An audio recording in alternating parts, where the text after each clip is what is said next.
tentang jurus mesake. Jurus Jadi, mesake. ya jurus mesake. Mesake itu kasih rasa kasihan, itu tuh powerful, tapi kalau di belakangnya tidak komplit, itu menghancurkan. Harusnya, kalimatku tuh gini waktu itu. Mesake yo bojoku ya. Mudah-mudahan punya karyawan 100.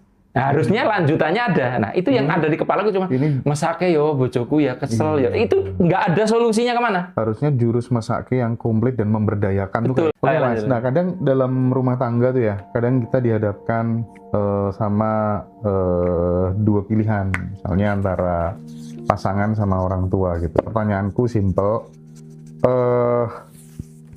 mana yang lebih ngaruh ke kehidupan gitu, ya? antara pasangan dan orang tua? Kalau jawaban komprehensifnya jelas dua-duanya ya Mas ya. Tapi kalau dikatakan mana yang lebih berpengaruh, itu tergantung. Ketika Anda masih single, yang lebih berpengaruh orang tua, Mas. Oke. Tapi kalau Anda udah menikah, aku melihat dominasinya 80% itu pasangan hidup ngaruh banget dalam hidupnya. Jadi makanya di sini kita bisa lihat bahwa kenapa orang itu bisa berubah banget hidupnya, entah jadi lebih baik atau tidak ketika setelah menikah, karena masuk variabel baru yang mereplace ini, mereplace orang tuanya ini. Jadi bukan berarti terus berarti karena menurut Mas Arif ketika udah menikah tuh yang lebih besar pasangan hidup, ya saya anggap orang tua saya nggak bisa gitu juga, cuman dominasinya lebih besar ini. Kenapa? Ya karena di situ sudah percampuran energi ya Mas. Jadi orang tua udah memberi doa restu dan sebagainya, istri menyabotase, itu bisa cukup ngaruh loh untuk akhirnya jadinya bagaimana. Aku punya satu cerita, nggak tahu relate apa enggak gitu. Jadi aku tuh punya kenalan, dia salah satu orang yang aku anggap guru gitu. Menarik nih, metodenya dia pakai nama, Mas. Gimana tuh? Nama misalnya ya, aku mau menikah, aku sodorkan 4 nama cewek.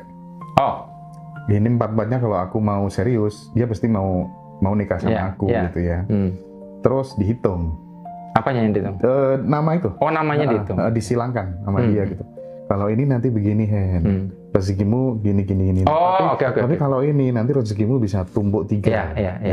Kalau sampai kamu anakmu umur segini nggak bisa gini, potong jari-jarinya mbahmu ini. Gitu, saking gitu. Dia untuk proof bahwa ini nggak ngaco. Bener. Terus dari murid-muridnya banyak yang cerita bahwa analisis itu betul-betul terjadi. Iya, dalam rumah tangganya. Menarik gitu. Kan? Nah, sekarang gini, kenapa yang dihitung cuma namanya dia sama nama calonnya kan? Iya. Nggak dimasukkan variabel orang tua kan? Betul. Itu yang saya maksud. Ketika sudah menikah, dominasi hidup kita dipengaruhi oleh pasangan, Mas. Jadi jujur aja ya, misalkan setoksik apapun orang tua Anda, pastikan untuk mengubah hidup Anda milih pasangan yang benar.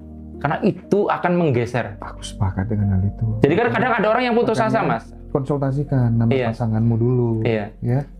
Kadang ada yang putus asa, Mas. Orang tuaku dua-duanya kacau, Mas. Apalagi katanya menurut agama saya bahwa orang tua tuh gini gitu. Aku udah dianggap anak durhaka, walaupun perspektifnya orang tua ya. Yeah. Kadang kan ada orang tua toksik yang apa-apa bilang anaknya durhaka, padahal yang nggak bener orang tuanya. Nah, aku selalu bilang, kamu punya PR 1, cari calon suami yang baik, yang bagus banget, sebagus mungkin. Karena caranya cuma itu, untuk mutus itu. Tapi menariknya, si guruku tuh, misalnya dia udah kadung cinta, terus gak iso dipenging lah ibaratnya ya.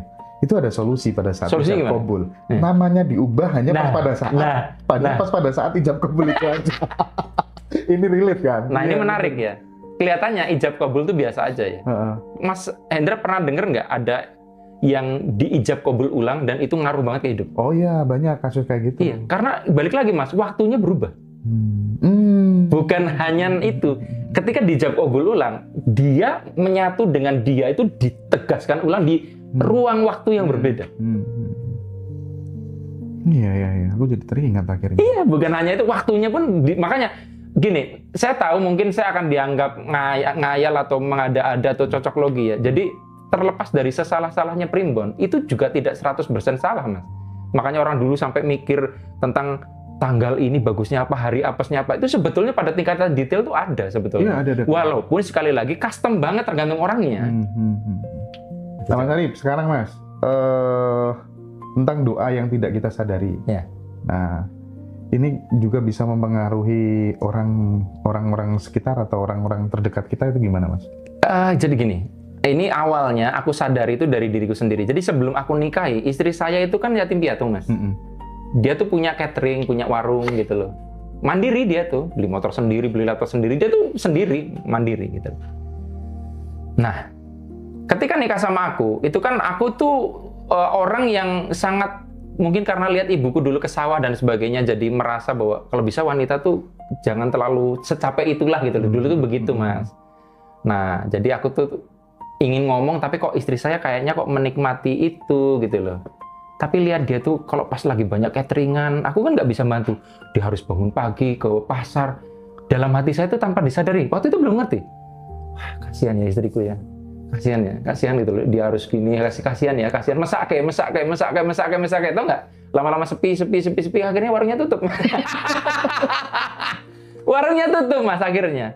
Dan aku tuh belum sadar bahwa itu terjadi karena saya. Nah, aku tuh baru sadar ketika aku posting di Facebook waktu itu. Nggak tahu artikelnya masih ada nggak.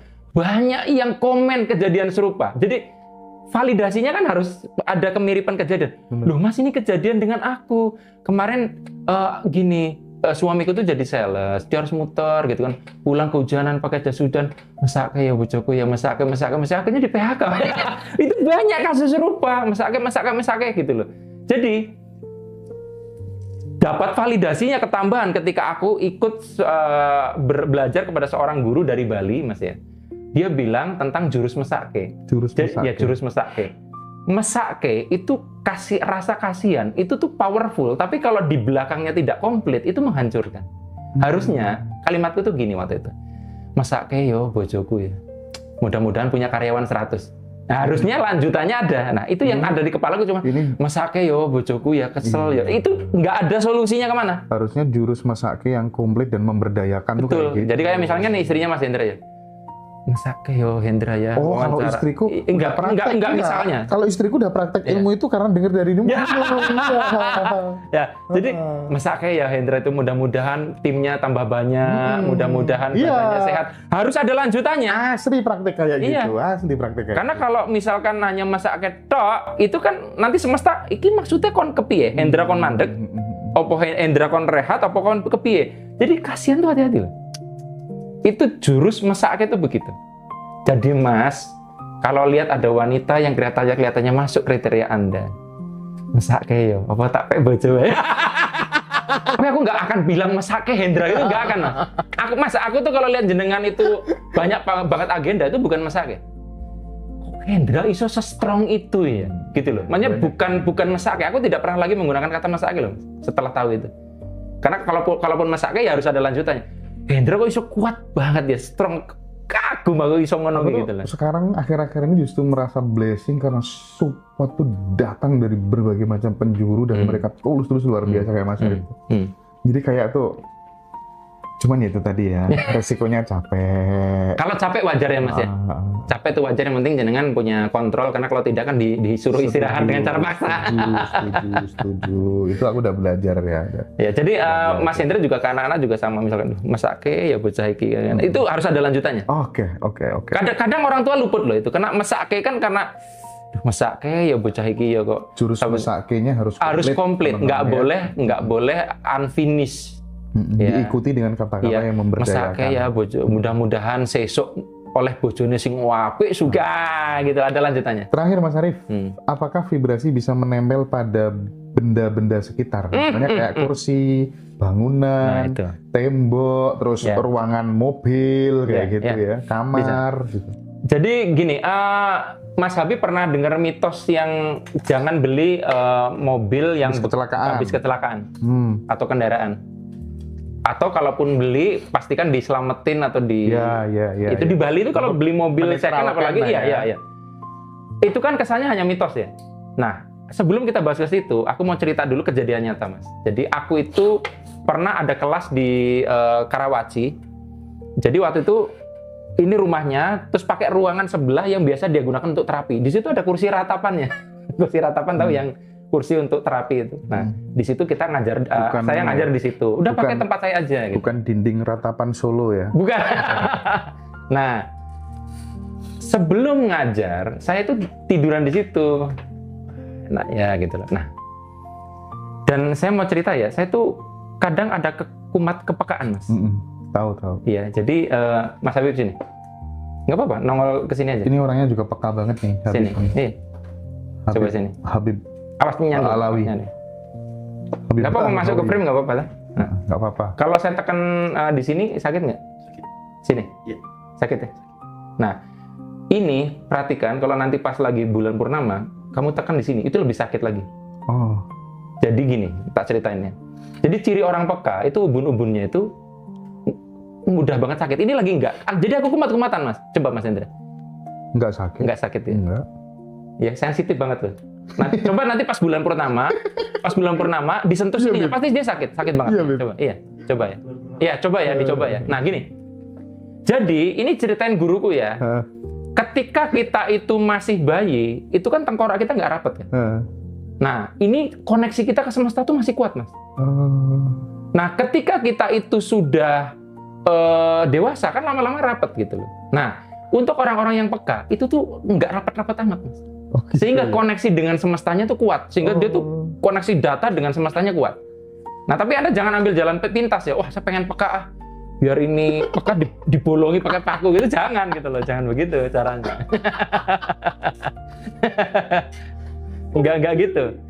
Nah, coba perhatikan orang-orang yang indigo asli, yang betul-betul indigo ya, yang nggak abal-abal ya. Itu pasti disentuh sininya sakit. Saya kadang kumat, kadang enggak. Jadi saya pas waktu itu kumat. Cuman aku kan belum ngeh, Mas, tentang kayak ginian gitu. Nah, jadi kadang ini kenapa sih sini kok kayak sakit gitu loh. Sakit sensitif, Mas. Jadi sisiran kalau kena bagian sini terus jadi sakit.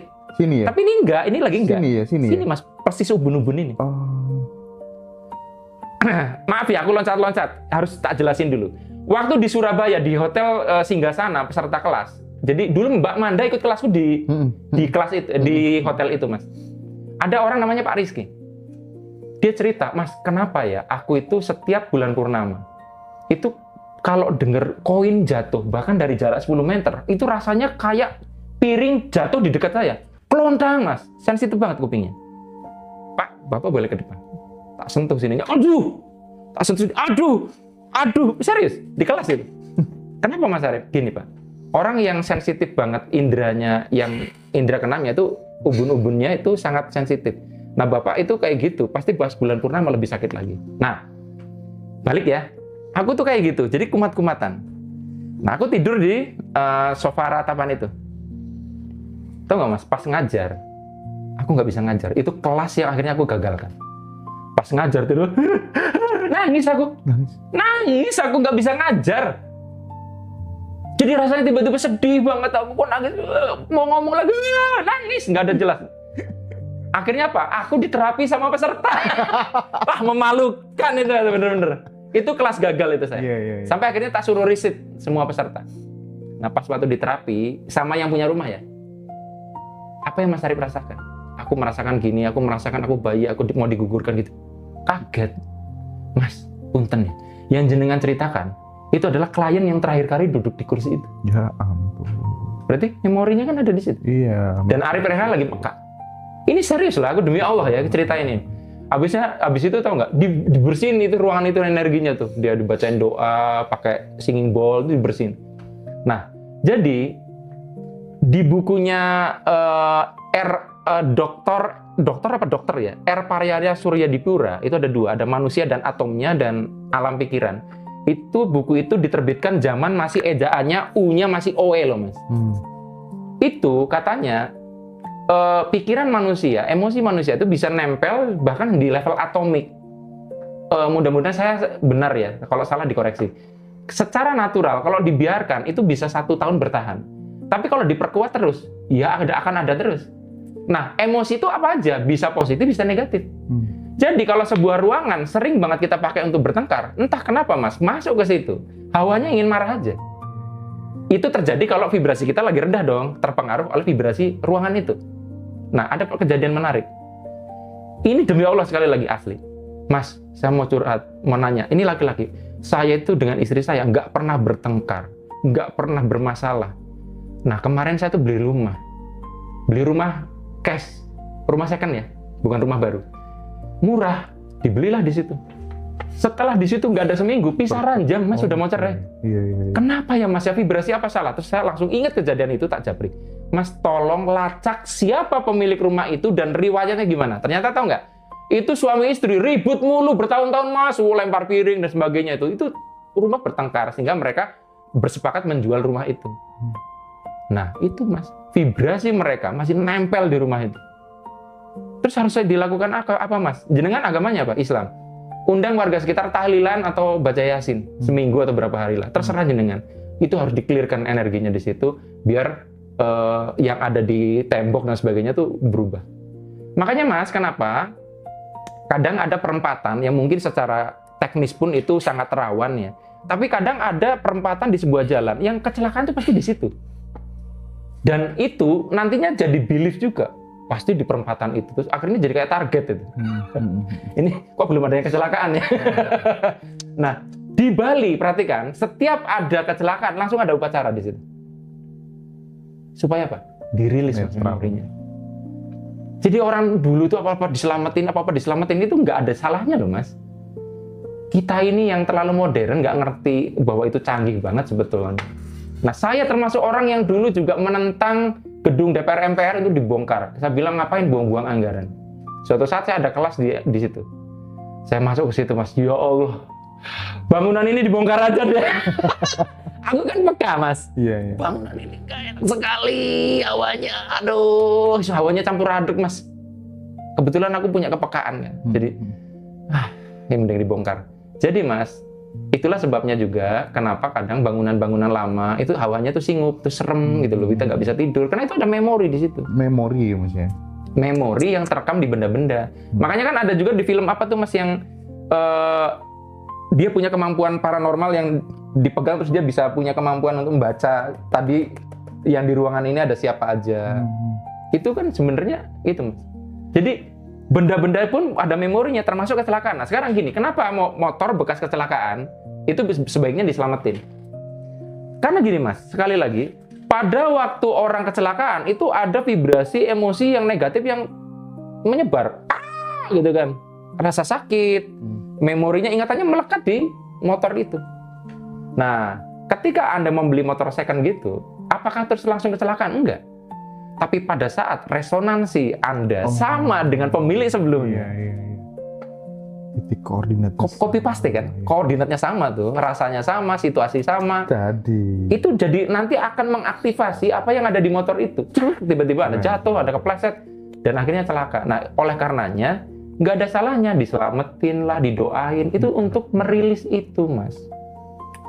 Makanya saya termasuk orang yang, gini Mas, saya tidak menyalahkan, tapi ini saran. Di rumah kadang untuk yang beragama Islam kadang ada orang yang menempatkan ruang khusus sholat. Nggak salah sih. Saya itu, kalaupun ada itu, akan sholat di mana-mana. Termasuk nggak di toilet ya. Kenapa?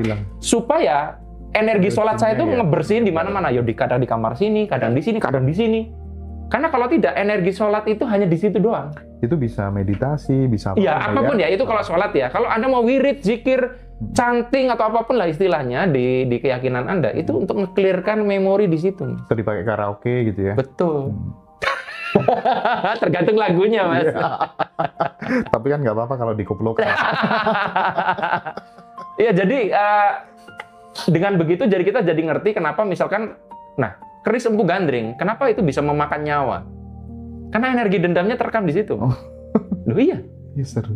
Keris empu gandring itu lagi bikin itu kan, terus kemudian dibunuh sama Ken Arok kan, itu kan terus dia bersumpah kan nempel di situ Mas. Jadi siapapun yang pegang itu kena sumpahnya. Itu kan sampai berapa generasi itu begitu terus. Nah jadi benda itu memiliki memori Mas. Makanya itu aku itu kadang nih ada hal menarik, ada beberapa alumniku itu aku kasih jamku Mas. Jadi jam itu sudah aku bawa ke Eropa, udah kemana-mana, udah aku bawa ngajar dan itu aku kasih. Ini murid yang aku lihat potensinya besar. Aku kasih Mas jam itu, jam G-Shock gitu. Nih setiap kamu ngajar pakai ini. Gitu. Ya alhamdulillah tuh lancar sampai hari IG-nya naik ya. Karena dia ngeras itu kan membawa memori Arif Erham. Setuju. Jadi di audiens apapun dia tuh kerasa ada aku bersama dia gitu. makanya ada batu segala macam tuh itu. Nah, sebetulnya tuh ada memori itu, tapi sekali lagi kita nggak boleh tergelincir untuk menuhankan itu ya. Tapi itulah sebab kenapa kadang benda-benda itu punya kekuatan magis tertentu. Jadi walaupun cuman rambutnya Nabi Muhammad, cuman itu agak sembarangan karena di rambut itu ada DNA loh. Dan DNA itu menyimpan informasi loh. Artinya kan ini warning juga, hati-hati kalau kita pakai barang bekas ya. Iya, jadi makanya kayak baju thrifting dan sebagainya kebaiknya didoain dulu gitu. Nggak salah, tapi didoain dulu supaya memori pengguna sebelumnya itu baik. berubah gitu loh.